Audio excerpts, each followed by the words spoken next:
All right, we're going to be installing the Lithium Rhino 51.2 volt, 105 amp hour lithium battery in a Club Car DS. This is a 1994 model cart. The concept here is you're already kind of deep into a DS build. This is obviously a builder cart here. We're going to show a mock-up on this battery to show how to fit it. It is tight. You will be, obviously the battery won't work where it is, but that's the best place I've found to start as far as fitting this battery in. So overview, we'll be doing a front bracket and the terminals will be facing towards the front of the cart.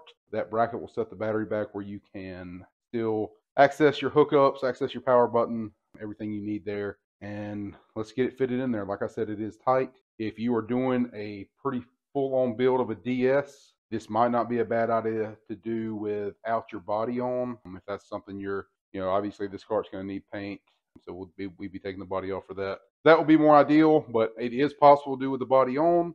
So here we go. All right, just grab the battery, pick it up, slide it towards the middle, and there you go. Battery sitting in place. Now we get our front bracket on. All right, so now we got the bracket in place. We can slide this battery back a little bit. It's going to rest against your rear end / motor, and we'll get this front bracket mounted on. The front bracket, you can't have it installed prior to putting the battery in with the body on. I would say that with the body off, you could probably do this front bracket before you set the battery in here, but with the body on, it's definitely going to be your second step. These are some 10mm bolts. We'll get these hand tight here. Of course, not going to want to start. Drop the nut.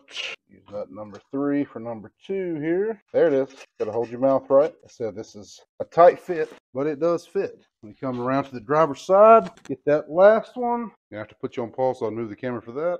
All right, so now we got our front bracket installed. I went ahead and tightened up that hardware. What we got to do now is line the battery up. So slide it back forward, and we'll get everything centered. That's all the way to the front with that bracket. As you can see, you got plenty of room behind the forward and reverse switch. Obviously, this is an old reverse switch setup, but it would still fit here. With that, probably gonna be doing an IQ series on all these carts. Will be a converted cart, a solid state converted cart. You do have this old PV8 or similar throttle setup. It clears with no issues, and you still got both sides of the battery to work with to mount your controllers, your solenoids, reducers, whatever you may need. So you still, even though this is kind of a big battery, you still get to keep a lot of your battery bay because we're taking advantage of that empty space in the back. So there's a small notch in the battery frame that shows that battery's in the center. Let me zoom in, see if I can show that to you. Let's see here. See, that's my bracket lined up with that front hole right there. Now we're lined up perfectly with it in the center. So what we're going to do, I'm going to put in 1, 2, 3, 4 bolts, mount this front bracket. So I'll mark those, get them drilled, and get them bolted. All right, for these, I'm just using a 1/4 inch drill bit.